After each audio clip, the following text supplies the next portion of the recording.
ಗುರು ಎಲ್ಲಿ ನೋಡಿದ್ರು 2027 ODI world cup ಏನ್ ಬರುತ್ತೆ, ಅದರಲ್ಲಿ ರೋಹಿತ್ ಶರ್ಮಾ ಮತ್ತೆ ವಿರಾಟ್ ಕೊಹ್ಲಿ ಆಡಲ್ಲ ಅಂತಿದ್ದಾರೆ. ನಿಜಾನಾ ಇದು? ನಿಜಾನೂ ಇರ್ಬೋದು, ಸುಳ್ಳು ಇರ್ಬೋದು. ಕೆಲವೊಬ್ರು ಹೇಳೋದು ಆಸ್ಟ್ರೇಲಿಯಾದಲ್ಲಿ ಏನ್ ಸೀರೀಸ್ ನಡೆಯುತ್ತೆ ಅದನ್ನ ಆಡ್ಬಿಟ್ಟು ಇವರಿಬ್ರು ರಿಟೈರ್ಮೆಂಟ್ ಅನೌನ್ಸ್ ಮಾಡ್ತಾರೆ ಅಂತ.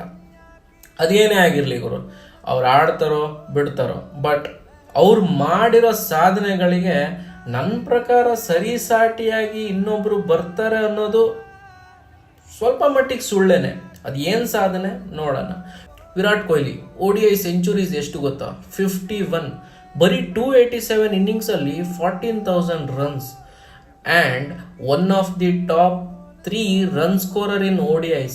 ಇದೆಲ್ಲ ಬಿಡಿ ಗುರು, ಯಾವುದಾದ್ರೂ ಒಂದು ಮ್ಯಾಚು ಚೇಸ್ ಮಾಡಬೇಕು ಅಂತ ಹೇಳಿದ್ರೆ ನಾನು ನೋಡ್ದಂಗೆ ವಿರಾಟ್ ಕೊಹ್ಲಿ ಹೆಸರನ್ನೇ ಜಾಸ್ತಿ ಜನ ತಗೊಂತಿದ್ರು ಬಿಟ್ರೆ ಇನ್ಯಾರ ಹೆಸರು ಕೇಳುತ್ತಿರಲಿಲ್ಲ.